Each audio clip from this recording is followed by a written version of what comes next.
Now, the Three Martini Lunch with Greg Corombos and Jim Geraghty.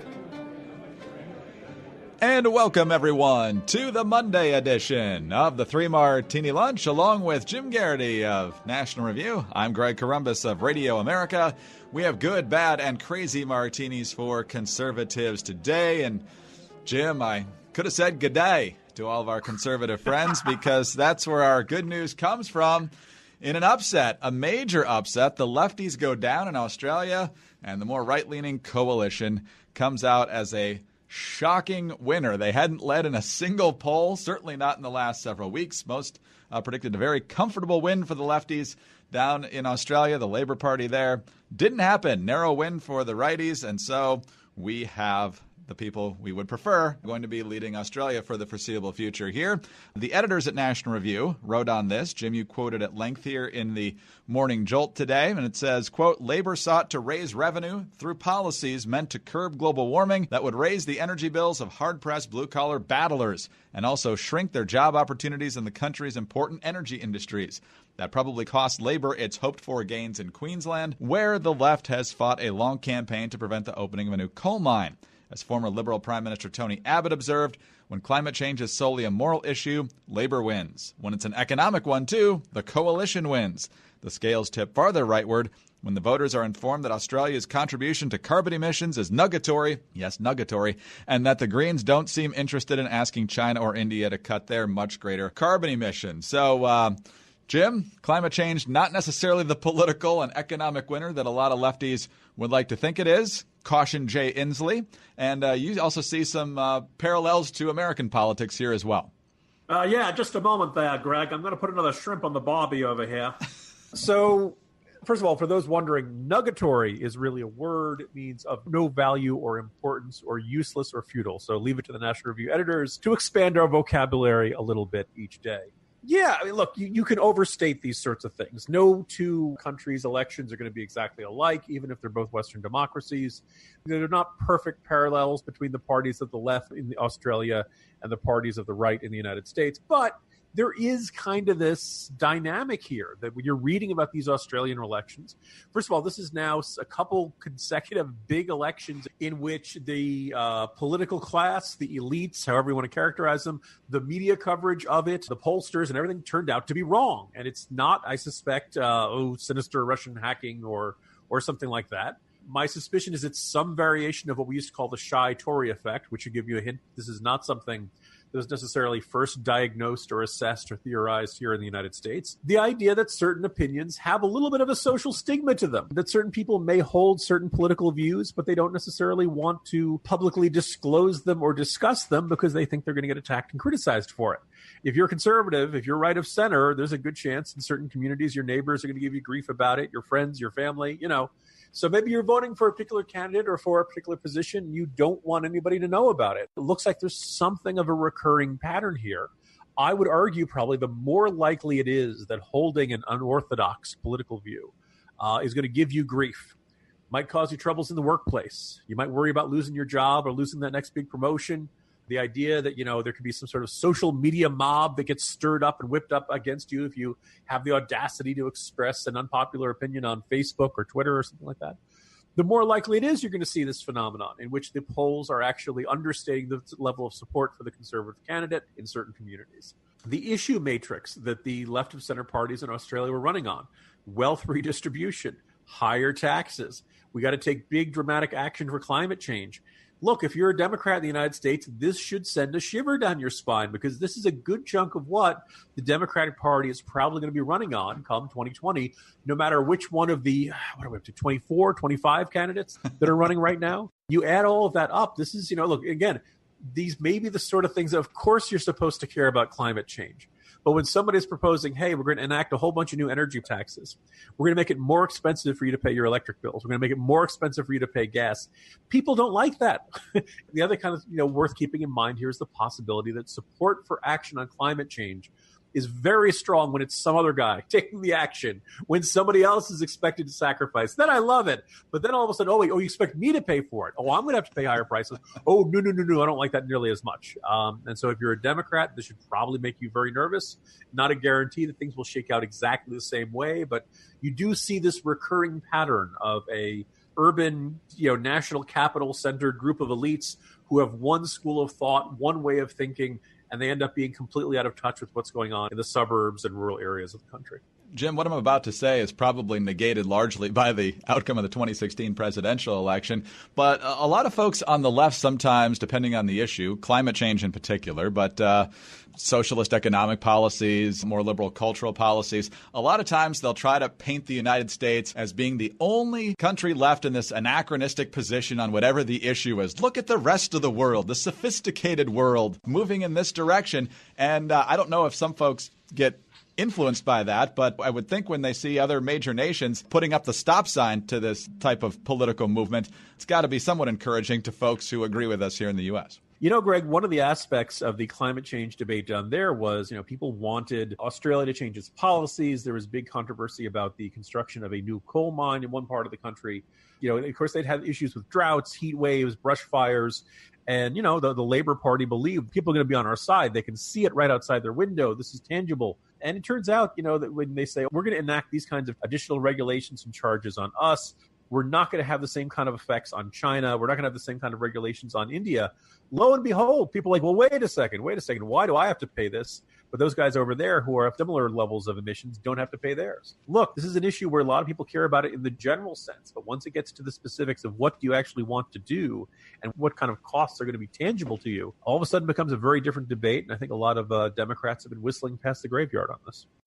All right, let's move to our bad martini now. And Jim, as you mentioned, there's, I think at the moment, 24 Democratic presidential candidates, and some are being thrown into various ideological camps. Obviously, Bernie's on the far left with the socialist. Biden's already tacking towards the middle since he thinks he's got a big lead and he'll be more palatable in the general election. And then there's the newcomers that we're still trying to figure out that initially get painted as moderates. But the more you actually listen to them, regardless of how they phrase things, they're pretty darn left because they still want to win the nomination and they think that that's where a lot of the activists and the base are. And maybe to some extent they're right. Enter Pete Buttigieg, the South Bend mayor, as we mentioned when he first got in. We're somewhere around the 200th largest city in America. Crime rate's not particularly great. Not sure the economy's doing all that great, but Buttigieg is getting a lot of glowing media treatment for how polished he is, how polished his resume is. They love the fact that he's the first gay candidate to be at least considered a significant contender in a presidential race. But as he speaks on various issues, it's pretty clear that while he sounds reasonable, if you don't listen to the actual meaning of what he says is actually pretty far left. A couple cases in point here. Last night was the Buttigieg town hall on Fox News with Chris Wallace hosting, and the issue got onto late-term abortion. Just to be clear, you're saying that you would be okay with a woman well into the third trimester deciding to abort her pregnancy? Look, these hypotheticals are usually set up in order to provoke a strong emotional... But in fairness, all right, so it's not hypothetical. There's 6,000 women a year who get abortions in the third trimester. That's right, representing less than 1% of cases. I know, but 6,000 pregnancy. Let's take ourselves in... So let's put ourselves in the shoes of a woman in that situation. If it's that late in your pregnancy, that means almost by definition, you've been expecting to carry it to term. We're talking about women who have perhaps chosen a name, women who have purchased a crib, families that then get the most devastating medical news of their lifetime, something about the health or the life of the mother that forces them to make an impossible, unthinkable choice. And the bottom line is, as horrible as that choice is, that woman, that family may seek spiritual guidance, they may seek medical guidance, but that decision's not going to be made any better, medically or morally, because the government is dictating how that decision should be made. Fascinating how he just kind of waved off 6,000 lives. But, Jim, there's also the issue of cultural renaming. He was on the Hugh Hewitt Show, a show you've been on many times yourself, and the issue came up of whether the Democrats ought to rename their annual Jackson-Jefferson Day dinners, or is it Jefferson-Jackson? Anyway, here's how the conversation went. Should Jefferson-Jackson dinners be renamed everywhere because both were holders of slaves? Yeah, we're doing that in Indiana. I think it's the right thing to do. You know, over time you develop and evolve on the things you choose to honor. And I think we know enough, especially Jackson. You just look at what basically amounts to genocide that happened here. Jefferson's more problematic. There's a lot to, of course, admire in his thinking and his philosophy. Then again, if you plunge into his writings, especially the notes on the state of Virginia, you know that he knew that slavery was wrong. Yes. And yet he did it. And here's how he thinks on the issue now. Naming something after somebody confers a certain amount of honor. And at a time, the real reason I think there's a lot of pressure on this is the relationship between the past and the present, that we're finding in a million different ways that racism isn't some curiosity out of the past that we're embarrassed about but moved on from. It's alive, it's well, it's hurting people.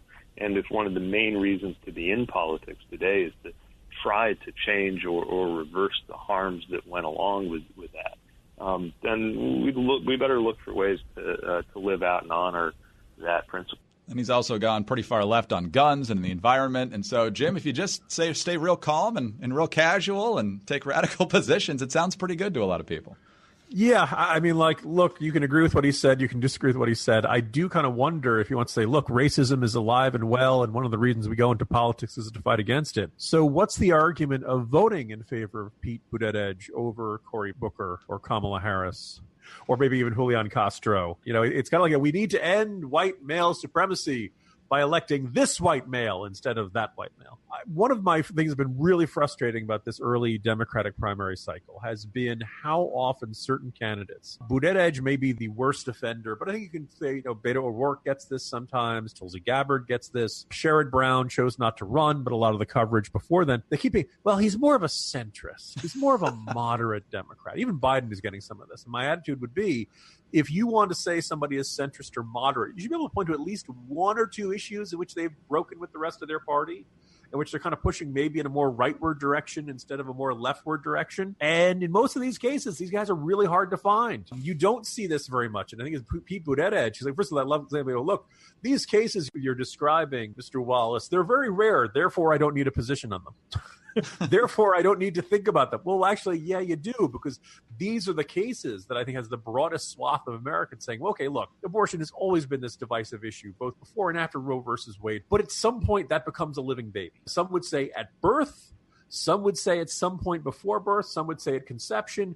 Look, the closer you are to birth, the more this probably should make this be a morally thorny, at the very least, dynamic here, that you'd be a little troubled by the effects of what you're doing here. And in the eyes of many, many Americans, is the equivalent of killing a baby, killing a child. Okay, of course, this is the sort of thing people sit up and take notice and get mobilized about. And Pete Buttigieg just kind of wants to hand wave that away and say, it's very rare. We don't need to think about that very much. You don't get to have that answer. But even beyond that, my belief is a significant number of political journalists believe that moderation and centrism are entirely a reflection of your vocal tone and your hand gestures. In other words, stylistically moderate, not in terms of the actual positions that you take. And Buttigieg, as he keeps going further and further to the left, is a fantastic example of this. I also want to point out, I still see people saying things like this on Twitter and various other forms of social media. Well, look, if he can win in Indiana, he can win anywhere. No, okay. South Bend is not the same cultural and political dynamic as the rest of the state of Indiana.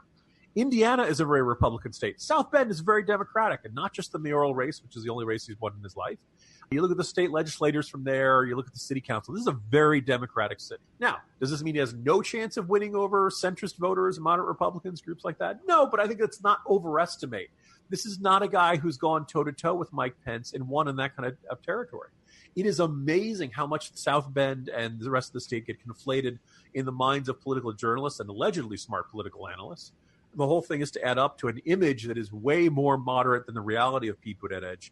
He's definitely somewhere in that, either bottom of the first tier, top of the second tier category. But I think that if he gets the nomination, it's going to be a really important job for the Republicans to argue, no. This guy may be moderate in his tone and style, but he is not moderate in his policies. Yeah, and you mentioned Harris and Booker perhaps being more obvious options when it comes to race issues for Democratic voters. Don't forget about Wayne Messam, the other mayor in this race, current mayor of Miramar. Not Miramar, California, where, of course, we know the greatest contest there was Iceman versus Maverick for Top Gun Trophy in 1986. But Miramar, Florida, he doesn't get nearly as much attention in this race, despite being the other medium-sized city mayor in this race.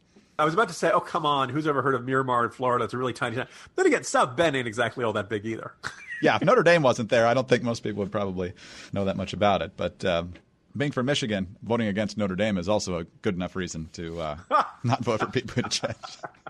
All right, on to our crazy martini now, Jim, and let's not move too far from South Bend. Let's move over to Chicago. Republicans there, tired of all the people from Chicago who make up a big chunk of the state legislature there, dominating all the topics that come up for debate, dominating the votes, and basically having Springfield do the bidding of Chicago. Well, Illinois Representative Brad Holbrook is tired of it. He and his friends want basically to separate the rest of Illinois from Chicago. He appeared with Steve Doocy on Fox and Friends. Why do you want to lop Chicago off from the rest of the state? Yeah, the majority of the legislators in the General Assembly come from one county, and they seem to have a fair amount of issues, and so they are mandating different things on the rest of the state to fix their issues in the state of Illinois or in Chicago, and we're not having those issues like they are up here, right. And so it's just one thing after another.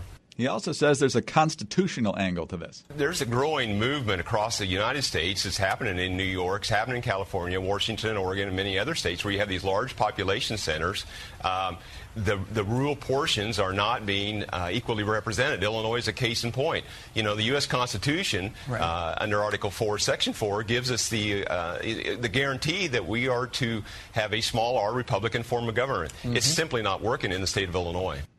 Jim, if I didn't live anywhere near Chicago but lived in the state of Illinois, I'd probably be pretty fed up with the politics there myself. But this is obviously going nowhere. What do you make of the effort? Yeah, look, I relate. I understand. I am sure there are a lot of people in suburbs and rural districts and rural parts of the country, all across the country, who have this same dynamic. Colorado is, Denver is a big chunk of where the Democratic votes go. Portland, Oregon. The rest of the state is actually fairly Republican-leaning. The eastern side of Washington, more Republican-leaning. You look at California, a decent number of the eastern part of the state, more desert, more rural areas are more Republican-leaning. And, of course, you have these giant population centers on the coast, San Francisco, Silicon Valley, Los Angeles, San Diego. To me, Greg, trying to cut off these urban areas from the rest of the state in some sort of separatist movement, it's one step removed from Lex Luthor's plan in the original Superman movie, which was to drop a nuke on the San Andreas Fault and have that big chunk of California just kind of float off into the sea and never to be heard of again.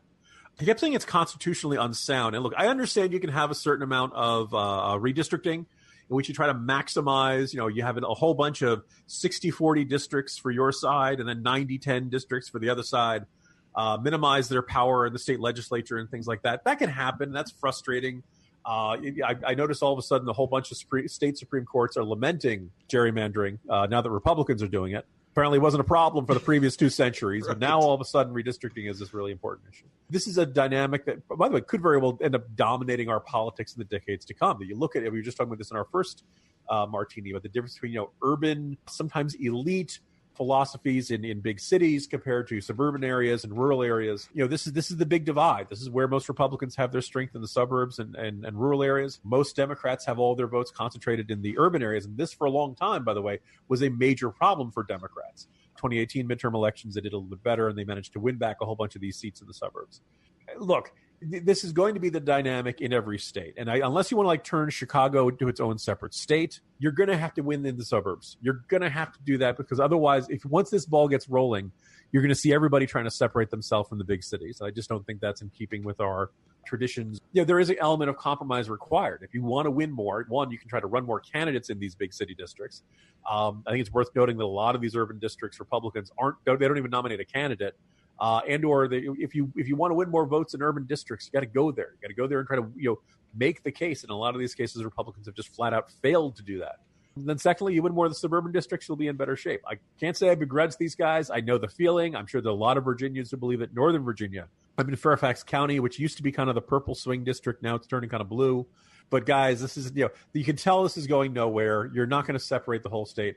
If anything, there's one other solution which probably should be floated around out here. Kind of the state level version of federalism, make more decisions at the local level so you don't feel like you're constantly getting the state government is not merely a wholly owned subsidiary of the one big city that dominates the state's politics. This has always been a dynamic in Illinois. I understand these guys are in a very frustrating situation, but I don't think this is going to go anywhere. And it's not, separatism is not a movement I'd like to see catch on here in the United States. Kind of like we've settled most of those issues about where the state lines go now.